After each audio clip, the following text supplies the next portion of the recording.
Esta es la primera muestra, pero también está el anuncio de la vacunación de los adultos mayores, que es un tema en el cual hemos estado insistiendo mucho.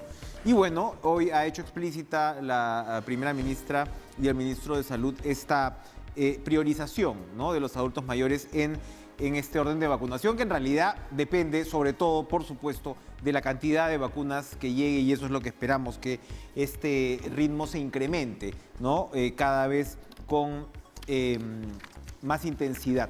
Vamos a conversar precisamente sobre esta buena noticia de hoy con el médico infectólogo Carlos Medina, porque llegó este primer lote, pero por supuesto, y como ya se ha venido comentando, las vacunas de Pfizer son diferentes, son distintas, empezando por la logística y el mantenimiento de una cadena de frío que es mucho más exigente. Recordemos que estamos hablando de vacunas que deben estar guardadas entre menos 80 y menos 60 grados. Las vacunas de Sinopharm, que ya se están, por supuesto, utilizando. De hecho, el presidente Francisco Sagasti recibió ayer su segunda dosis.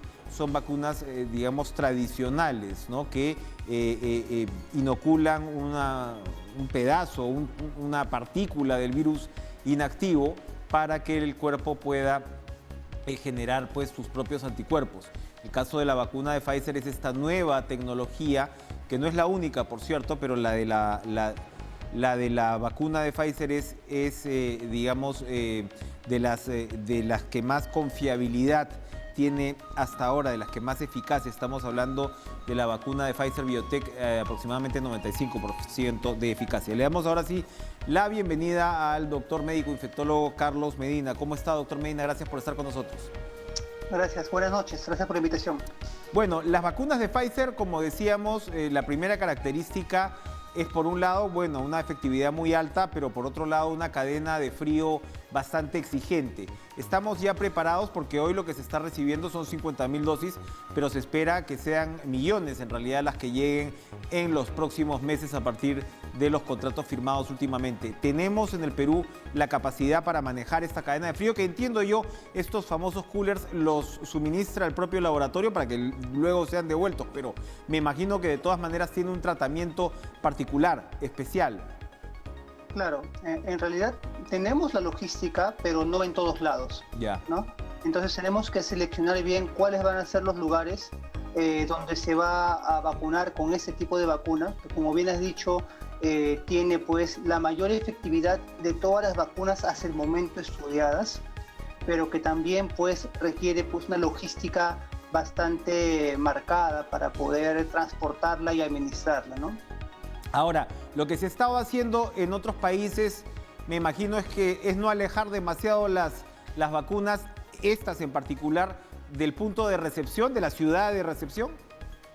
Así es, ¿no? La idea es colocar sectores o zonas de vacunación con la adecuada implementación, la adecuada pues amplitud del lugar para evitar hacinamiento, y este va a ser en realidad pues el punto más importante que tiene que ver el gobierno, ¿no? Cómo hacer que esta vacuna pueda aglomerar una gran cantidad de personas adultas mayores sin evitar aglomerarse, ¿no? Porque ya ha pasado y está pasando de muchas personas que en el proceso de la vacunación pueden contagiarse, teniendo en cuenta que estamos en un contexto de casi un pico de casos de la segunda ola. Entonces, pues, siempre hay que guardar todas esas medidas para evitar que en el mismo proceso de vacunación puedan infectarse y empezar a incubar la enfermedad. Esa es efectivamente como comentábamos, una enmienda bienvenida la que ha tomado el gobierno en los últimos días. La semana pasada conversábamos con la primera ministra y había aclarado que el padrón original, la priorización, donde los adultos mayores estaban mucho más atrás, se había realizado en octubre, ¿no?, antes de la llegada de este gobierno. Pero bueno, es una noticia bienvenida porque en realidad nos pone a un ritmo similar al de otros países, o sea, cierto sentido común de vacunar primero o relativamente, ¿no?, a quien más vulnerable es. Ahora, esto, como usted señala, pues hay que tener cuidado, y ya se está definiendo de salud, incluso está explicando, está ya, digamos, planificando o anunciando cómo van a ser la vacunación de los adultos mayores, pero lo lógico sería entonces que las vacunas que vayan llegando de Pfizer ya que estamos cerca de vacunar a todo el personal de salud, las vacunas que vayan llegando de Pfizer, por ejemplo, sean utilizadas en adultos mayores, particularmente en Lima? Sí, sería importante eso debido a varios factores. Primero, que el adulto mayor tiene menor respuesta inmunológica. Ajá. Entonces, como va a tener una menor respuesta de formación de anticuerpos, es preferible darle una vacuna que tenga una mejor eficacia, ¿no? Pfizer en sus ensayos ha demostrado que después de la primera dosis, ¿no? 7 días a 14 días después de la primera dosis, ya mostraba un 90% de eficacia para formas severas.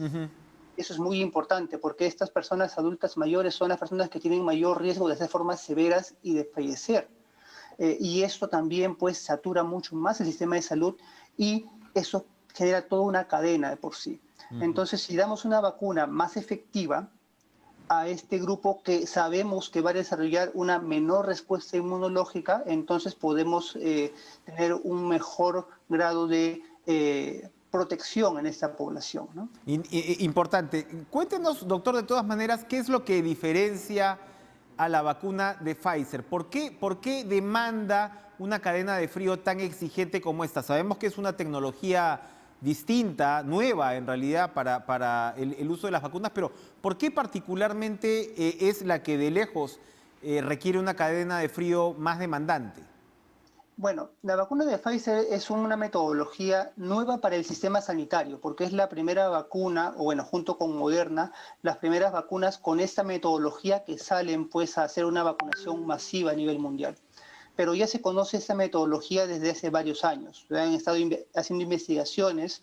La característica de estas vacunas de Pfizer, igual que Moderna, igual también de CureVac, que se está haciendo ensayos actualmente en el Perú, es que sacan un fragmento de ARN que justamente codifica la proteína S, que es la proteína Spike.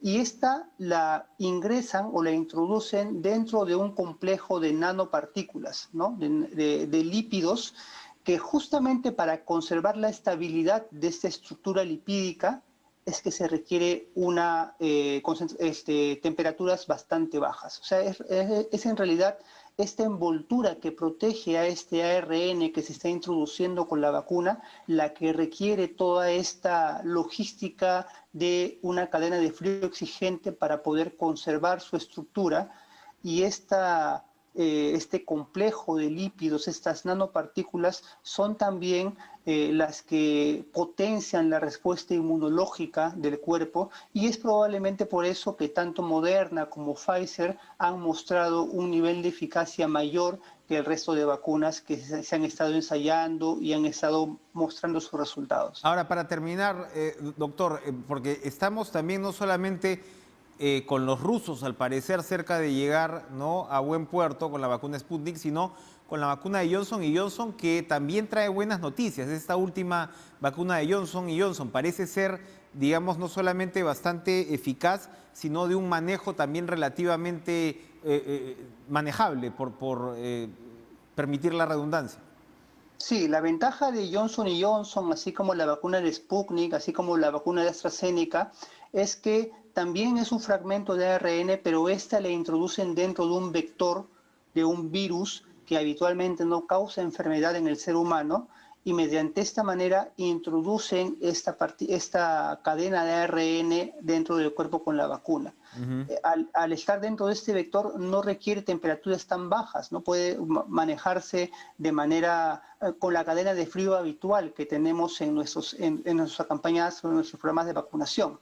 Y también han mostrado una buena eficacia, no la eficacia de Pfizer y Moderna, pero sí una eficacia que está en el 90% para estas vacunas, ¿no?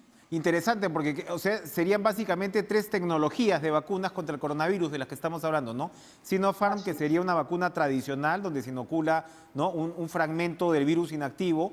Este que en realidad hace, me dice usted, lo mismo, pero en otro, o lo mismo que Pfizer, pero sí inoculado en otro tipo de virus, que no hace daño. Así es.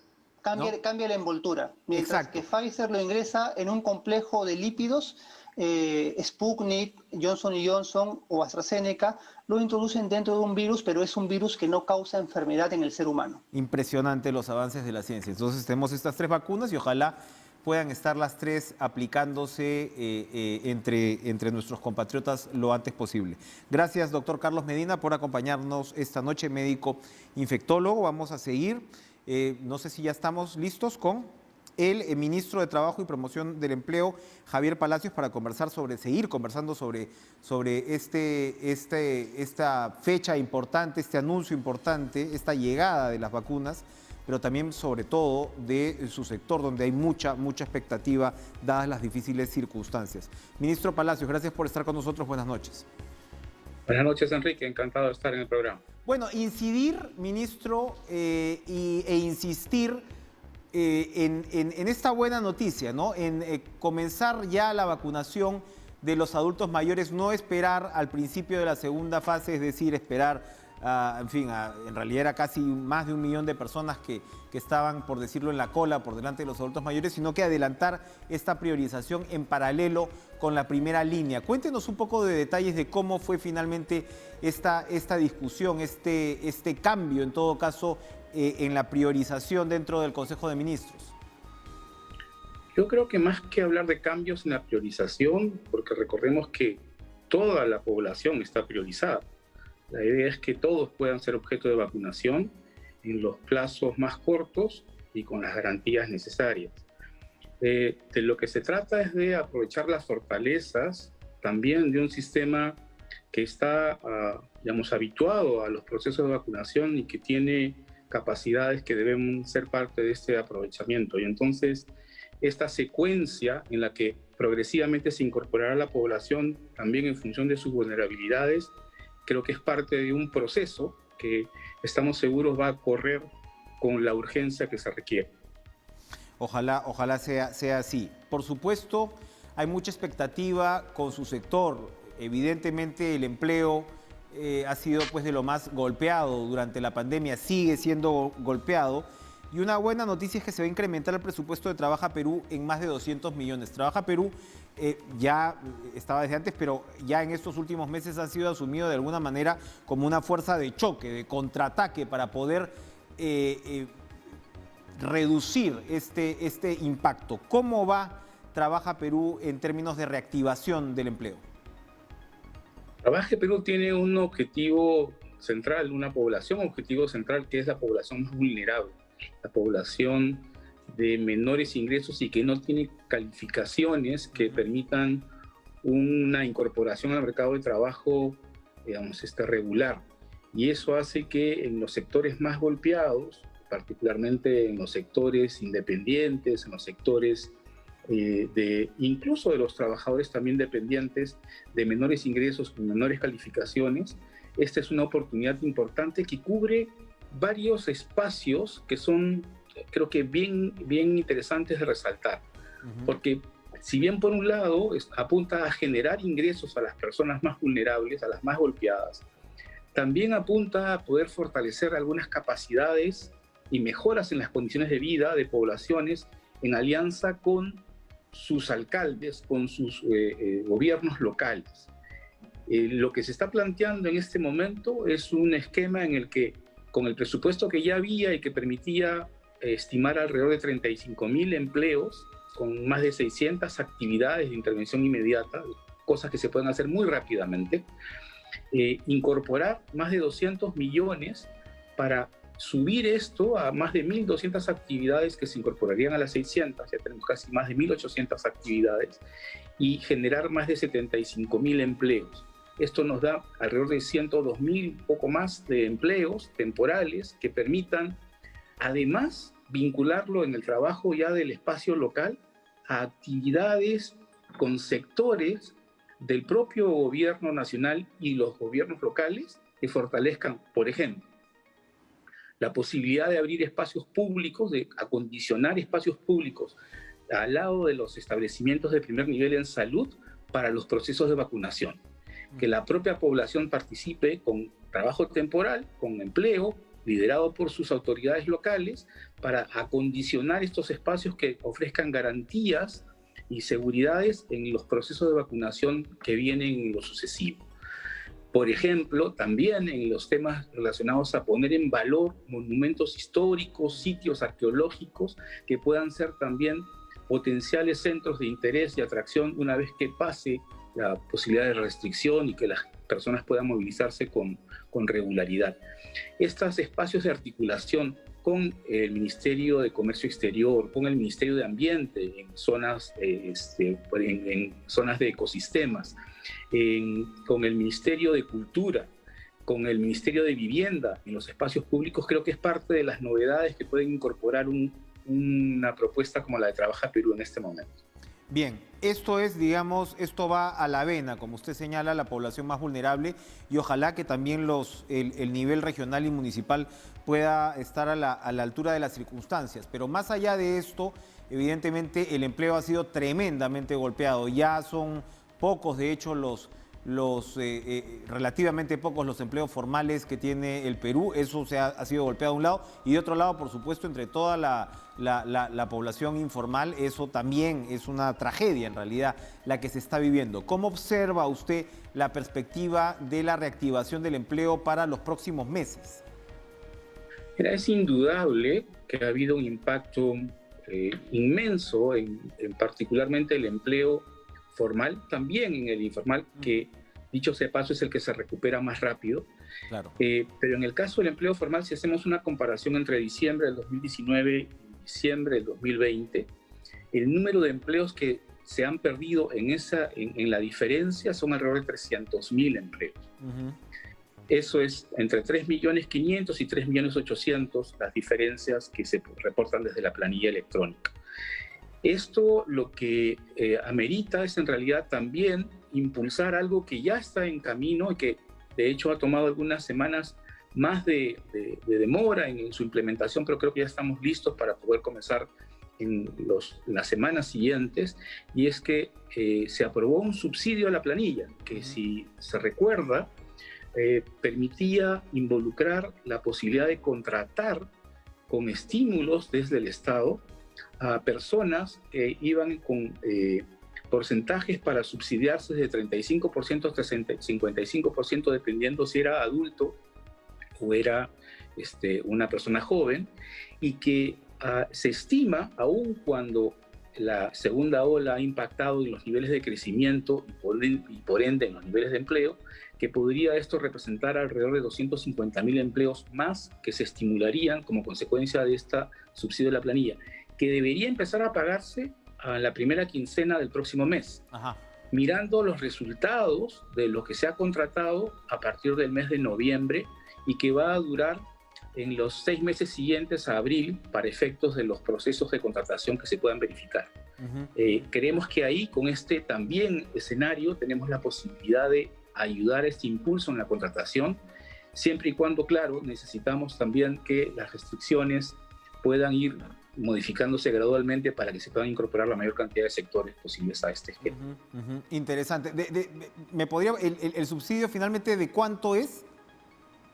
Es de los salarios que están por debajo de 2.400 soles en empresas que están por debajo de 100 trabajadores. ¿Ya? Y representa entre el 35 y el 55% dependiendo de las características de los trabajadores. Si es una persona joven o es una persona adulta, los jóvenes tienen hasta 55% para efectos de este proceso. Bastante importante. Y esto se suma a otro anuncio que hizo el ministro de Economía hoy, en el sentido de también poder patear un poco más los créditos, ¿no? y los pagos de Reactiva Perú, por ejemplo. O sea, estaríamos hablando de una estrategia un poquito que va encaminada a hacernos o a impulsar el sector pues en los próximos meses, en realidad, ¿no?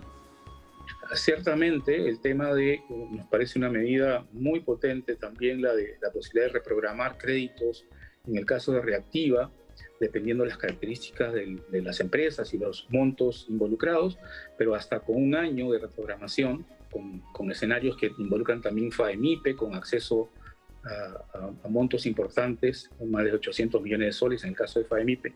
Nos parece que este paquete digamos, que se va perfilando, que se va integrando, es parte de los escenarios de reactivación que tienen que ir acompañados ciertamente también del combate a la crisis sanitaria, que es finalmente la causa de estas restricciones. Claro. Y en paralelo, pues, evitar que la mayor cantidad posible de empresas vayan a quebrar, ministro, ¿no? Porque al final son las empresas las que proveen de empleo y efectivamente mientras más salgan de circulación, más complicada será esta situación.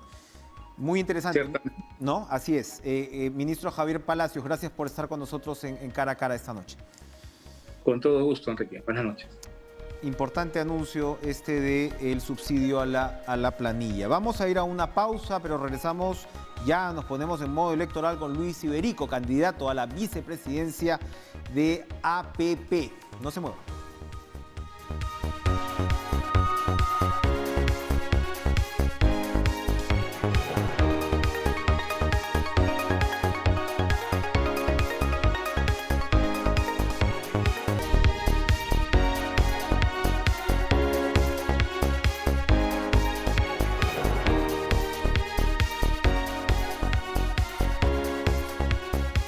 Estamos con Luis Iberico, candidato a la segunda vicepresidencia por APP. ¿Qué tal? ¿Cómo está, Luis? Gracias por estar con nosotros esta noche en Cara a Cara. No, a ti las gracias, Enrique. Encantado de estar en este espacio de tanta difusión. Muchas gracias. César Acuña, el candidato presidencial de su partido, acaba de declarar que él espera reunirse con el embajador ruso para conversar sobre la posibilidad de traer vacunas al país. En fin, sigue esta suerte de debate sobre cuál sería la participación del sector privado, si los privados podrían traer las vacunas. El propio embajador ruso dijo que estaban llanos ellos a negociar esto con privados, pero el hecho es que hasta ahora pues no hay muchas iniciativas en el mundo, ¿no? ¿Nos estamos enredando en este debate o lo estamos prolongando demasiado?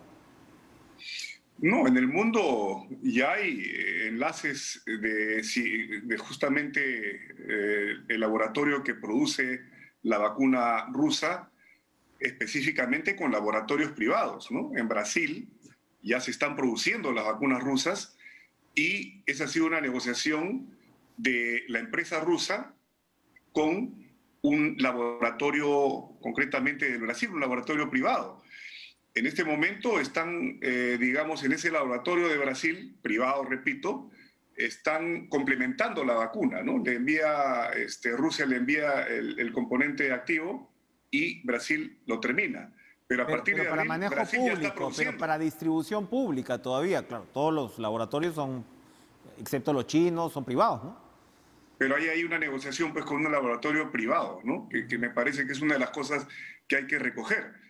Y ha sido la propia embajada rusa, vamos a reunirnos el viernes, como bien lo ha señalado con el embajador, la que ha señalado que ellos están dispuestos a ofrecerla a los gobiernos centrales, a los gobiernos regionales también y locales, y a las empresas privadas. Ellos no hacen en ese sentido distingos. Ahora, el gobierno ha anunciado que vienen 40 millones de vacunas para este año. Y me parece bien el anuncio, pero a continuación señala que dependerá de la disponibilidad de los productores, ¿no? Entonces, todas estas cosas generan una incertidumbre. El Estado no ha estado funcionando bien. El ritmo de las vacunaciones es lentísimo. Nos dicen que llegan 250.000 vacunas de Sinopharm este mes. Han llegado 50.000, pero ahora nos dicen que son 50.000 semanales. O sea, ya no son 250.000, son 200. Todo esto, estimado Enrique, produce pues una sensación de incertidumbre. Y yo creo que acá lo que se trata es de ver la forma de solucionar los problemas. Y si hay empresas privadas que están dispuestas en su momento a hacer las importaciones, por ejemplo, de la vacuna rusa, para vacunar gratuitamente a su personal, me parece que eso hay que verlo como una contribución y no como que alguien se está zampando en la cola ni como una perturbación. El Estado está haciendo lo suyo, tiene 48 millones de vacunas, perfecto. Empecemos a aplicarlas. Pero si hay empresas que quieren vacunar aquí en el Perú y si hay un laboratorio en Rusia, Gamaleya, que te quiere ofrecer esas vacunas a los privados si lo necesitan, yo francamente no entiendo cuál es el problema. En todo caso, hablaremos el viernes con el embajador ruso, porque ya César Acuña lo ha dicho, si es que salimos elegidos el 11 de abril, pues el 12 le está cogiendo su avión, está viajando, para ver la forma, creo yo, que nos preocupa a todos, de traer las vacunas para que este año todos los peruanos estemos vacunados. Esa es la intención. Entonces aquí no hay enemigos, aquí no hay lucha de clases, aquí no hay los ricos versus No es los un pobres. problema ideológico, entonces. Es que yo creo que de repente hay una percepción ideológica por las expresiones que tuvo el presidente Sagasti, ¿no? Pobres versus ricos, formales versus informales. Un tema de equidad, dijo él, ¿no? Ha insistido en un tema de equidad. Sí, es que nadie está en contra de la equidad, nadie está en contra de la equidad, pero tampoco entremos a establecer lucha de clases en el tema de las vacunas. Pues no, yo creo que acá se trata de salvar la vida de la mayor cantidad de peruanos y esa es una buena intención que viene del sector privado y me parece que en ese sentido no hay que no solamente subvalorarla, sino inclusive cuestionarla. Al contrario, juntemos fuerzas y traigamos más vacunas dentro de lo posible. Entonces, nuestro gobierno va a ser un gobierno abierto a la contribución entre el Estado y la empresa privada, que creo que es lo que cualquier país necesita, sobre todo para salir de esta crisis. Ahora, el señor Acuña está, es cierto, en una campaña de nichos prácticamente, ¿no? O sea, no recuerdo una campaña que haya generado no tan poco interés, sino poco interés en los candidatos como tal. Todos están con porcentajes muy pequeños, pero aún así el señor Acuña está bastante por detrás de sus expectativas seguramente. El señor Lescano, Verónica Mendoza, Forsyth bajando, pero él está a unos 4, 5, 6 puntos de estos candidatos. ¿Cómo piensan revertir esa situación? ¿Van a poder hacerlo? Seguimos con nuestra estrategia. En el norte estamos primeros, que es donde ha estado trabajando fuerte César Acuña. También ha trabajado en el oriente, en el centro, ahora está en el sur. No le vamos a regalar el sur pues a Lescano y a Vero, ¿no? Ahí está en este momento César Acuña y también obviamente vamos a estar en Lima, sobre todo en la Lima periférica. Cada quien tiene su estrategia. Y si ves las encuestas, en efecto no hay un ganador, porque tener 11% no te asegura nada. Y entre, digamos, el segundo lugar y el sexto, donde está César Acuña, está la diferencia es el error estadístico que tienen las encuestas. O sea, prácticamente estamos hablando de un empate técnico con una Acuña que además ha subido, ¿ah? Porque en esa encuesta antes estaba en otros varios, ahora está adentro, ¿no es cierto? Y en crecimiento. Entonces, sí, pues es una campaña atípica. Y nuestra estrategia es el contacto lo más directo posible del candidato con los pueblos del Perú, ¿no? Está viajando, está siendo entrevistado por las radios regionales, qué sé yo, y va cosechando sus frutos, ¿no? No estamos desesperados, esta carrera se define en los últimos 100 metros y ahí es donde estamos entrando con todo, ¿no? Dice el señor Acuña que le sacan meme por todas partes y bueno, él por supuesto defiende su papel de gestor, de empresario, pero cunde entre cierto ámbito que no se le toma muy en serio a Acuña. ¿Esto les interesa revertirlo o en esa estrategia no necesariamente está contemplado como una prioridad? Mira, si te pones a contemplar los memes son parte de la política en todo el mundo, ¿no? En todos los países de Europa, del Asia, en todas partes hay memes, es parte ahora de las nuevas formas que ha adquirido la política, sobre todo por la existencia obviamente del Internet y de las redes sociales. No nos preocupan, ¿no? No nos preocupan porque Acuña cuando va y se hace conocer, demuestra lo que es, ¿no? Es un hombre que ha sido 2 veces alcalde de Trujillo, gobernador regional de La Libertad con bastante éxito. Cuando manejas La Libertad estás manejando un presupuesto de 2.000 millones de soles. Cuando manejas Trujillo, 800.000 millones, ¿no? Entonces, estamos hablando de cosas grandes, ¿no? Hay una experiencia en gestión pública, ¿no? Que ha salido con éxito de ambas experiencias. Ha sido 2 veces congresista, además es un empresario exitoso, ¿no? Ya quisieran aquellos que se burlan, pues, tener el éxito empresarial que ha tenido César Acuña, que da trabajo a 20.000 peruanos y paga impuestos por 100 millones de soles al año, ¿no? Entonces, los hechos están por encima de los memes, ¿no?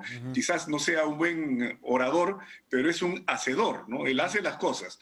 ¿Qué es lo que se necesita en el Perú en este momento, ¿no? La capacidad del que tiene gestión pública, la capacidad del que tiene manejo político y la capacidad del que tiene una visión empresarial, porque se necesita esa visión, ¿no? Ese arrojo, ese dinamismo que tiene sobre todo un empresario emprendedor que salió de la nada, como es César Acuña Peralta, ¿no? Y ahí viene su cuarta característica, que creo yo, gracias por permitirme destacarla, y es su sensibilidad social, ¿no? César Acuña no ha leído la pobreza en los libros. Él ha vivido la pobreza extrema en el campo, ¿no? Es el chico que se iba a la escuela en hojotas, caminando 2 horas desde su casa de Ayaque, con su mamá analfabeta, su papá primero de primaria, agricultor de los dos. Es un hombre que ha emprendido desde ahí para venciendo todos los obstáculos y también, obviamente, todas las discriminaciones que sufre el emprendedor provinciano, así que ya está curtido en esa materia para llegar hasta donde ha llegado, ¿no? Muy bien. En fin. Bien, bien, Luis Iberico, entonces suerte en este tramo que queda de la campaña. Dígale al señor Acuña que nos visite también aquí en Cara a Cara para poder conversar. Y bueno, ya nosotros también estaremos también conversando en una oportunidad futura. Y aprovecharía, Enrique, si me lo permites, has tenido al ministro de Trabajo, nos preocupa a todos el empleo, que por favor, el ministro de Trabajo, no es un tema suyo directamente, pero que converse, ¿no?, con los ministros de Economía, de Comercio Exterior y de Producción, para dar la resolución que permite estas salvaguardas que Indecopi ha establecido técnicamente para la textilería peruana, las salvaguardias frente a un evidente dumping que viene desde la China en materia textil. Es 500.000 de empleos antes de la pandemia los que ofrece el sector textil, y por eso estamos citando, bueno, nuestra bancada está citando a los 3 ministros, no necesitamos llegar a eso al Congreso, adelante con las salvaguardias, ahí Indecopi es el organismo técnico que las establece y los ministros tienen que firmar, no interpretan, firman. Perfecto. Así que esperemos que eso salga adelante. Gracias. Gracias, Luis Iberico, por acompañarnos. De inmediato vamos a darle la bienvenida a Flor Pablo, candidata a la primera vicepresidencia por el Partido Morado, candidata además al Congreso por Lima número 3 del Partido Morado. A Julio Guzmán no le está yendo bien tampoco en las encuestas, pero el Partido Morado, por ejemplo, según IEP, es la tercera fuerza que entraría al Parlamento. Estamos hablando hasta ahora, todo está por verse, por supuesto, pero de 5 bancadas que tendría aproximadamente el Congreso: Acción Popular, Somos Perú, Partido Morado, FREPAP y Fuerza Popular. Es realmente particular la situación, porque no solamente la política regional y municipal se ha descolgado de la nacional, sino que parece hasta ahora que la política o la elección en el legislativo y el ejecutivo todavía no calzan también, lo cual es sumamente preocupante a la luz de la experiencia de los últimos años. ¿Cómo está usted, Flor? Gracias por estar con nosotros. Buenas noches. Enrique, muy buenas noches. Muchas gracias por la invitación. Bueno, ¿cómo observa esa relativa, porque es relativa, buena performance del Partido Morado en el Congreso ante la no buena, hasta ahora definitivamente, performance de Julio Guzmán como candidato presidencial según las encuestas? Creo que la población ha visto el desempeño de nuestra bancada. Nosotros somos un partido joven, un partido que está demostrando en el Congreso una actuación correcta, una actuación en favor de los intereses nacionales, de los intereses de las personas. Siempre estamos poniendo al centro a las personas, y es un reconocimiento de valoración al Partido Morado, y lo tomamos, la verdad, con mucho agradecimiento a la ciudadanía, pero a la vez efectivamente nos preocupa el hecho de todavía estar no en esa misma expectativa en la plancha presidencial, y ahí consideramos que hay varias razones. Una de ellas es que tanto Julio como yo hemos estado, en mi caso, 1.5 meses fuera de la campaña, Julio casi 1 mes por el COVID, ambos nos hemos enfermado, nos hemos contagiado de COVID. Y bueno, y lo que nos falta ahorita, y es lo que estamos haciendo, Julio, una vez que se ha recuperado, Julio Guzmán está recorriendo todo el país, ha estado en la selva, ahora ha estado en el norte, estamos yendo la siguiente semana hacia el sur, y yo también, por las limitaciones todavía que tengo de salud, saliendo a Lima y a toda la costa. En realidad tenemos que recuperar que las personas reconozcan en el Partido Morado una opción de gobierno, una opción de centro, porque ahora lo que tenemos en el escenario político es una extrema derecha absolutamente preocupante, liderada por el señor López Aliaga, y hay que decirlo con nombre propio, hijo del fujimorismo, también dañino para nuestro país, y tenemos una izquierda que es populista. Nosotros estamos al centro planteando derechos para todos, respeto a la democracia, lucha contra la corrupción y una relación con el mercado que es equilibrada. Creemos en las inversiones en el sector privado porque tenemos que generar riqueza y trabajo. pero también creemos en el derecho de los trabajadores, en el cuidado del medio ambiente, en un rol promotor y a la vez fiscalizador. Entonces somos una opción de equilibrio, de centro, que creo que en estos momentos necesitamos en el país para salir de esta difícil crisis económica, social, política en la que estamos, y especialmente una crisis donde la pobreza está totalmente golpeando a nuestros sectores más empobrecidos en el país, ¿no? Esa es la propuesta del Partido Morado. Estamos dándole con todo, luego de salir de la enfermedad, a recuperar la campaña y a comunicar, que eso es lo que tenemos que hacer todos los partidos, comunicar nuestras propuestas para que la ciudadanía pueda elegir. López Aliaga reivindica una economía social de mercado. ¿Qué opina al respecto? Pero mire lo que reivindica, no reivindica ningún derecho a las mujeres. La homofobia, el odio, todo lo que plantea, discúlpenos, es un peligro. Yo lo vengo diciendo, hay que decirlo con todas sus letras. El señor expresa todo aquello por lo cual el movimiento de mujeres, los movimientos de igualdad, de equidad, de derechos humanos, hemos trabajado a lo largo de estas últimas décadas. Por favor, hay que tener mucho cuidado. Esas expresiones frente al dolor de una persona, frente al caso de Ana Estrada, que se exprese de esa manera, de una situación de decir que alguien puede resolver su vida suicidándose y llenando la tina o tirándose del 5º piso, que para qué mete el Estado, no es una expresión cualquiera, expresa en realidad que tiene sentimientos, la verdad, de poca humanidad.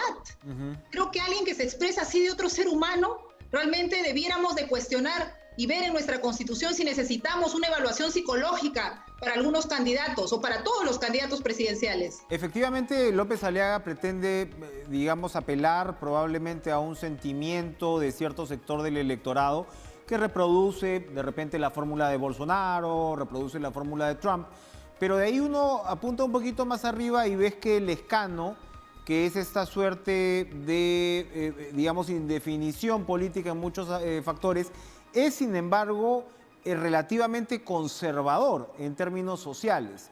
Entonces, yo me pregunto si el Partido Morado no se fue o no se pegó mucho a la parte liberal en lo social, tomando en cuenta el mercado electoral que todavía enfrenta. ¿Cómo evalúa ese tablero? Nosotros, en el tema social, creemos en un Estado de Derecho, un Estado que asegura servicios públicos, una educación de calidad, una salud de calidad, que tiene que tener un rol activo en la promoción del empleo, porque ahorita lo que más necesitan las familias en el Perú es recuperar sus empleos. Y ahí estamos. Julio Guzmán, como economista, sabe cómo reactivar la economía. Yo, como profesora, dedicada toda mi vida a la educación, a la preocupación por el bienestar de las personas, y creemos que esa dupla de un economista y de una profesora con trayectoria en el sector público, ambos con un compromiso por el desarrollo social, es en este momento una alternativa para salir de esta difícil situación. Nosotros tenemos un compromiso como partido claro y directo con el tema educativo. Necesitamos reforzar las capacidades, desarrollar las capacidades de las personas. Ahora en la pandemia, claro, vemos los temas de salud, porque los vemos de manera inmediata, las muertes, las preocupaciones que tenemos. La educación, sus resultados no se ven en el momento, Enrique. Y eso tenemos que tener mucho cuidado, se ven en generaciones. ¿Y eso qué significa? Que hay que prestarle en este momento mucha atención a la educación, con programas de refuerzo escolar, viendo que nuestros adolescentes terminen con una secundaria técnica que les permite incorporarse al mundo del trabajo, crear más cunas para que las madres dejen a sus hijos en un lugar seguro, propuestas que la gente necesita. Necesitamos fortalecer servicios públicos, y para eso necesitamos, por supuesto, reactivar y fortalecer nuestra economía de la mano con el sector privado. Pero no se trata tampoco, pues, de un sector privado desregulado, sino de un sector privado que promueve el Estado, pero también fiscaliza y pone reglas de juego. Creo que ese es el centro justo y el centro que nosotros reivindicamos, con derechos, con oportunidades, con libertades, con políticas sociales y también con inversión, pero poniendo siempre al centro a las personas. Muy bien, Flor Pablo, candidata a la primera vicepresidencia por el Partido Morado, además número 3 al Congreso por Lima. Gracias por estar con nosotros esta noche. Vamos a ir a una pausa, pero regresamos para conversar sobre el problema, el choque evidente que hay entre el Ministerio Público y el presidente del Comando Conjunto de las Fuerzas Armadas. Hay acusaciones incluso de reglaje, de seguimiento, de utilización de la contrainteligencia para, afectar la labor del fiscal. Vamos a conversar con el especialista en seguridad e inteligencia, Andrés Gómez de la Torre.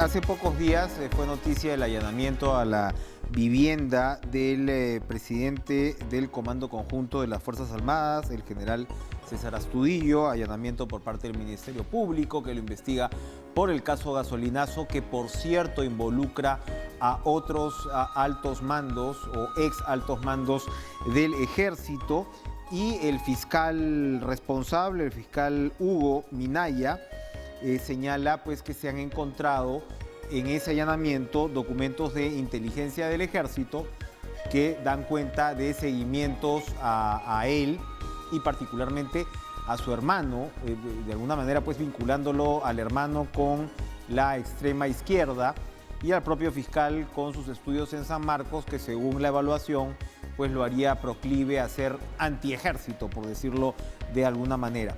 Vamos a conversar, y por cierto, el general Astudillo ha emitido un comunicado, ha negado que él hubiera llevado esos documentos a su casa y que estos habrían sido sembrados por el Ministerio Público, lo cual a su vez también es negado por el fiscal Minaya. Conversamos con Andrés Gómez de la Torre, especialista en seguridad e inteligencia, porque Andrés, ¿cómo está usted? Gracias por estar con nosotros.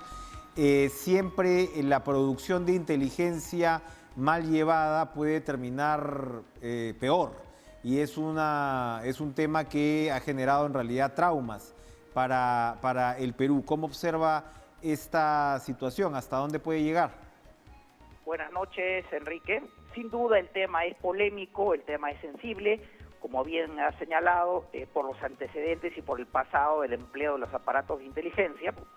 Y lo cierto es que esta documentación que ha sido incautada por el fiscal el 25 de febrero, se trata de un archivador de palanca bastante grueso, en el cual lo primero que se ha podido observar por la fuente abierta, por las filmaciones, es que serían o contendrían este archivo lo que se llaman unas notas de inteligencia con clasificación de secreto, ¿no? Elaboradas por la inteligencia del Ejército, particularmente el Batallón de Inteligencia del Ejército, el antiguo CIE, que depende de la Dirección de Inteligencia del Ejército. De tal manera que no estamos hablando de cualquier tipo de documentación, sino de notas de información a partir de las cuales, en un caso específico, porque no sabemos todavía el contenido de este file, de este archivo de palancas, se habrían producido algunas operaciones de inteligencia vinculadas a la observación, la vigilancia y seguimiento por parte del fiscal que ha estado a cargo de la investigación de este famoso caso de los gasolineros. Esos serían los blancos objetivos, Enrique. Ahora, si bien el general Astudillo ha sido muy enfático en que le sembraron el material, la legitimidad del propio material no ha sido negada por el Ejército. Sí, sin duda que no ha sido negada. Aparentemente la nota que se ha hecho visible, que nota de información, no es de este año, es del año 2020. No sabemos todavía cuál es el contenido de estos otros documentos que han sido incautados y no sabemos cómo va a merituar la Fiscalía. No es una información cualquiera y yo entiendo, Enrique, que siempre el contexto que se da es por el hecho de que todos estos temas de inteligencia nos llevan tanto a la historia de estos años desde los 80, del Servicio de Inteligencia Nacional, de las torpezas del Consejo Nacional de Inteligencia y obviamente de siempre este gran problema que hay, este permanente tema de tensión entre la inteligencia y la democracia, Enrique. Ahora, pero aquí pareciera un esfuerzo, porque esto va más allá del general Astudillo, ¿no? Pareciera un esfuerzo de alguna manera, no sé si llamarlo corporativo, pero esto sale del propio de la propia institución castrense, porque recordemos además que son varios mandos los investigados. Alguien como el ex congresista Donaire ha terminado preso, ¿no? Después de que se confirmó la sentencia ya en todas sus instancias. Y en el caso de los otros altos mandos involucrados, por ejemplo, Astudillo argumenta que se están hablando incluso de montos irrisorios, por llamarlos de alguna manera, con respecto a el tema del combustible. Pero es algo que siempre se arrastra en el ejército, ¿no? La mala administración del combustible. Entonces, haría mal en todo caso un esfuerzo de inteligencia por socavar el trabajo del fiscal en este caso. Bueno, sin duda que hay dos cosas que corren en paralelo. Por un lado, la investigación fiscal referida a un acto de corrupción, que es el tema de los denominados gasolineros, y por otro lado, consecuencia de la actividad del Ministerio Público, de la Fiscalía, la incautación de estos documentos que abre un nuevo escenario en cuanto a lo que es las malas prácticas eventualmente del empleo de los servicios de inteligencia.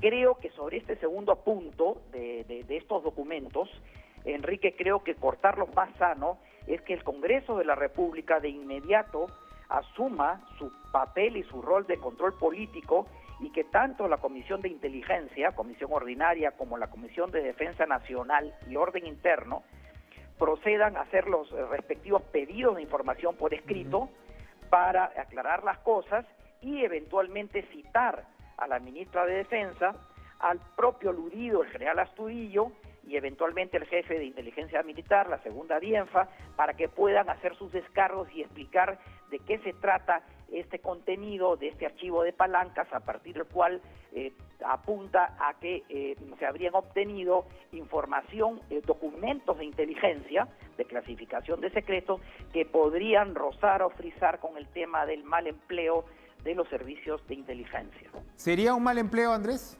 Evidentemente, ¿no?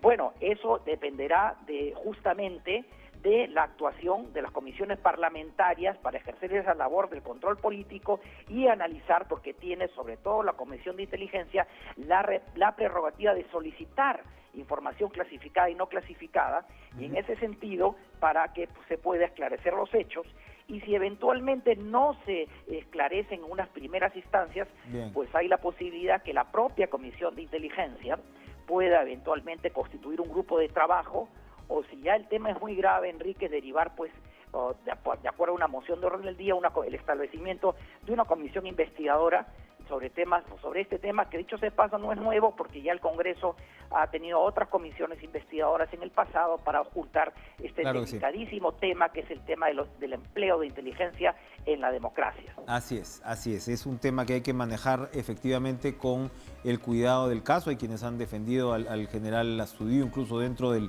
mismo gobierno, pero va a tener que aclararse sin duda este tema. Gracias, Andrés Gómez de la Torre, por acompañarnos esta noche. Vamos a una última pausa.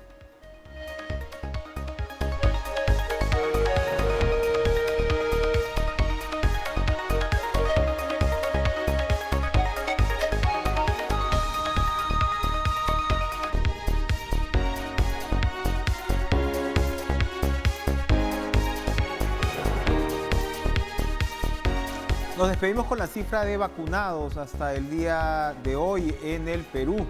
A ver si la tenemos. Son 304.833 ya vacunados sobre una meta inicial, ¿no? Estamos hablando de este primer millón de vacunas de 446.433. Añadimos pues las vacunas que han llegado también hoy. Estamos en un trazo grueso hablando pues de aproximadamente 1% de peruanos que han sido vacunados. El porcentaje sube un poquito más si es que nos referimos al objetivo total de vacunación de población adulta. Vamos ahí en esa línea, esperando que el ritmo se incremente cada vez más. Gracias por estar con nosotros, gracias por acompañarnos en Cara a Cara. Sigan con la programación de TV Perú, sigan con Cuerpo Médico. Nos reencontramos mañana. Buenas noches.